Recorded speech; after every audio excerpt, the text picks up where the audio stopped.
नमस्कार, मैं सुनीता ध्यानी आज आपको मुंशी प्रेमचंद जी के बारे में बताऊंगी। मुंशी प्रेमचंद जी हिंदी साहित्य के एक महत्वपूर्ण लेखक थे। इनका जन्म 31 जुलाई 1980 को लमही, वाराणसी, उत्तर प्रदेश में हुआ था। उनका असली नाम धनपत राय था और वे हिंदी और उर्दू के प्रमुख उपन्यासकार और कहानीकार रहे हैं। वे भारतीय समाज की समस्याओं और उनके समाधान को अपने साहित्य के माध्यम से प्रस्तुत करते थे। मुंशी प्रेमचंद जी जो हैं, उन्होंने हिंदी और उर्दू दोनों भाषाओं में साहित्य लिखा है, कहानी, उपन्यास सब लिखे हैं और जो बहुत ही प्रसिद्ध हुए हैं। जीवनी। मुंशी प्रेमचंद जी का जीवन संघर्षपूर्ण था। वे एक गरीब परिवार से जन्मे और अपने जीवन की शुरुआत एक स्कूल शिक्षक के रूप में की थी। इसके बाद वे एक सरकारी नौकरी में भी रहे। केवल साहित्य के प्रति उनकी रुचि ने उन्हें लेखन के क्षेत्र में आने के लिए प्रेरित किया। वे भारतीय समाज की विभिन्न परतों को समझते थे। भारतीय समाज में जो है ब्राह्मण, ऊंच नीच और सामाजिक हमारी जो मान्यताएं हैं, जो हमारे समाज में जो रीति रिवाज हैं, उनके बारे में वो सब समझते थे। प्रेमचंद जी का निधन 8 अक्टूबर 1936 को हुआ। मुंशी प्रेमचंद जी का हिंदी लेखन मानवता, सामाजिक न्याय और ग्रामीण जीवन की वास्तविकताओं को बारीकी से चित्रित करता है। यहाँ उनके साहित्य की विशेषताएं और प्रमुख कृतियाँ हिंदी में विस्तार से बताई गई हैं। वो मुंशी प्रेमचंद जी जो है भारतीय समाज की जितनी भी विषमताएं हैं, सामाजिक जो भेदभाव हैं, उनके बारे में उन्होंने बताया है। उनके साहित्य की विशेषताएं हैं सामाजिक यथार्थवाद। उन्होंने गरीबों, किसानों और शोषित वर्गों की समस्याओं को सामने लाया है और समाज में सुधार की दिशा में प्रेरित किया है।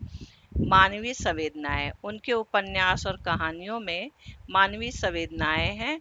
उनकी कहानियां और उपन्यास पात्रों की मानसिक स्थिति, उनकी जिंदगियों के संघर्ष और उनकी आकांक्षाओं को सजीव रूप में प्रस्तुत करते हैं। उनके उपन्यास। ग्रामीण जीवन का चित्रण। प्रेमचंद जी ने अपने लेखन में ग्रामीण जीवन की कठिनाइयों और उसके सौंदर्य को अत्यंत प्रभावी तरीके से चित्रित किया है।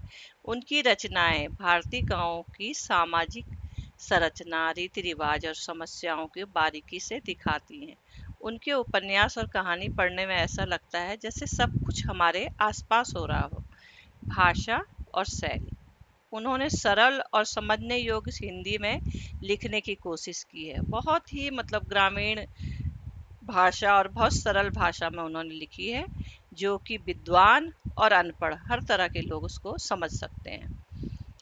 जो सामान्य जनमानस के लिए सुलभ हो। उनकी भाषा में ठेठ देहाती रंग और सहजता है, जो उनके साहित्य को लोकप्रिय बनाती है। उनकी प्रमुख कृतियां हैं मुंशी प्रेमचंद जी की। मुंशी प्रेमचंद जी के उपन्यास और कहानियां हिंदी साहित्य की अमूल्य धरोहर हैं। उनके उपन्यास और कहानियों में भारतीय समाज की सामाजिक, आर्थिक और नैतिक समस्याओं को गहराई से चित्रित किया गया है। यहाँ उनके कुछ प्रमुख उपन्यास और कहानियों की सूची दी गई है। उनके उपन्यास और कहानियों की संख्या अनगिनत है, लेकिन उसमें से हम प्रमुख आपको बता रहे हैं, जो इस प्रकार है। गोदान। गोदान 1936 में लिखा गया है। यह प्रेमचंद्र जी का अंतिम और सबसे प्रसिद्ध उपन्यास है। इससे भारतीय किसान की समस्याओं, उसकी कठिनाइयों और उसकी उम्मीदों का चित्रण किया गया है। इसको दूरदर्शन में भी इस सीरियल के माध्यम से इसको दिखाया गया है, गोदान को। उपन्यास में होरी नामक एक किसान की जीवन यात्रा और उसकी संघर्षशीलता और समाज की विषमताओं को दिखाया गया है। आप लोग गोदान जो है उनका उपन्यास, इसको आप जरूर पढ़ें, क्योंकि ये बहुत महत्वपूर्ण है। ये भी सभी प्रतियोगिता परीक्षाओं में, टीजीटी, पीजीटी, पीआरटी और यूजीसी नेट और जितनी प्रतियोगिता परीक्षाएं हैं, उसमें गोदान जरूर आता है। और ये इस बुक को आप जरूर पढ़ना, मैं आपको ये सलाह दूंगी। गबन दूसरा इनका प्रसिद्ध उपन्यास है। गबन 1931 में लिखा गया है। इस उपन्यास में प्रेमचंद्र ने नैतिकता और भ्रष्टाचार के मुद्दों को उठाया है। प्रमुख पात्र जो है रमेश एक ईमानदार व्यक्ति जो अपनी आर्थिक संकटों के कारण भ्रष्टाचार के दलदल में फंस जाता है। उपन्यास में व्यक्ति की नैतिकता और समाज के दबाव के बीच संघर्ष को दिखाया गया है। गबन में तीसरा है रंगभूमि, 1925 में लिखी गई है।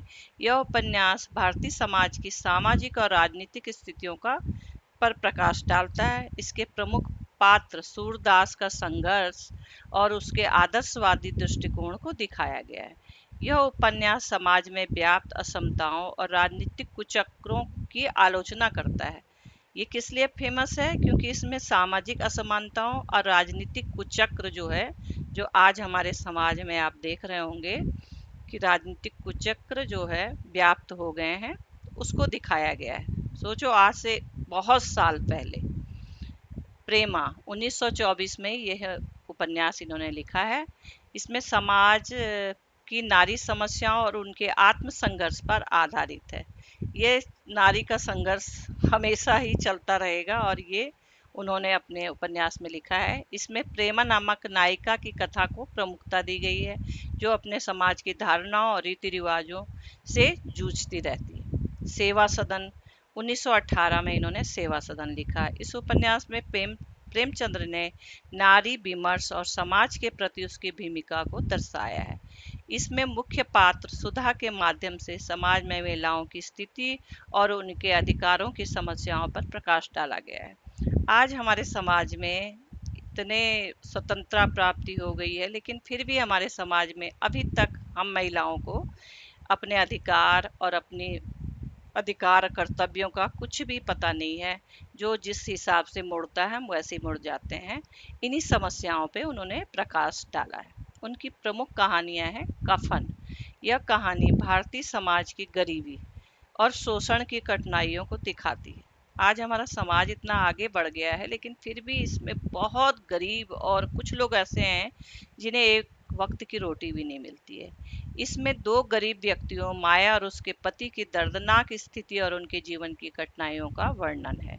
यह कहानी समाज की अमानवीयता और नैतिक पतन को उजागर करती है और जीवन की सच्चाई को दिखाती है। दूसरी उनकी कहानी है पंच परमेश्वर। इस कहानी में गांव के पंच की ईमानदारी और न्यायपूर्ण निर्णयों को दिखाया गया है। इसमें उनके न्याय को दिखाया गया है, लेकिन कई बार गांव की पंचायतें बहुत गलत निर्णय लेती हैं। इसमें यह दर्शाया गया है कि पंच ने एक महत्वपूर्ण निर्णय लिया जो समाज में नैतिकता और न्याय की परिभाषा को स्थापित करता है। इसमें प्रेमचंद जी ने पंच परमेश्वर बनाए हैं। गांव में पंचायत होती है, उसमें ये सब न्याय होते हैं।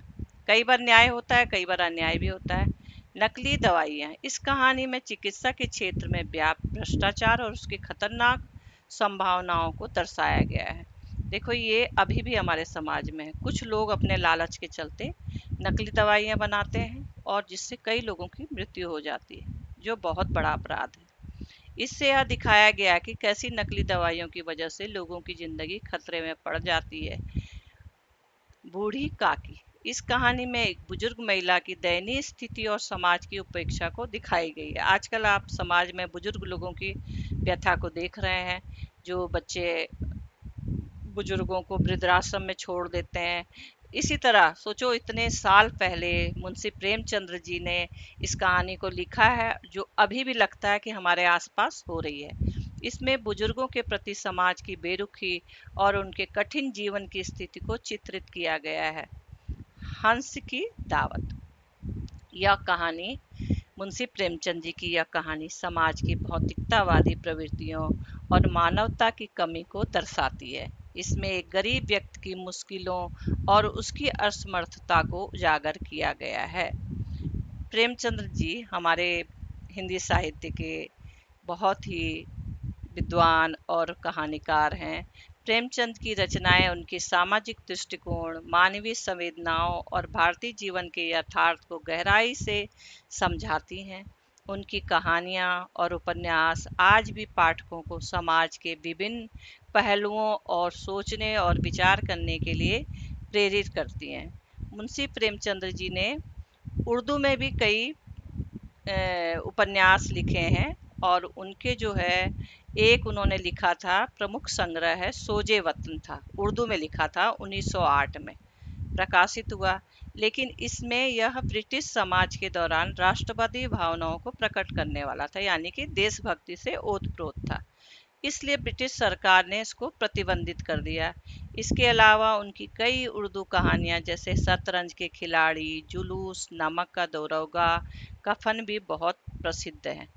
लेकिन उनका जो सोजे वतन था उसको ब्रिटिश सरकार ने जो है बंद करा दिया था, उसको प्रकाशित नहीं होने दिया। इस प्रकार मुंशी प्रेमचंद जी हमारे हिंदी साहित्य में बहुत ही प्रसिद्ध और लोकप्रिय कहानीकार और उपन्यासकार हैं। नमस्कार।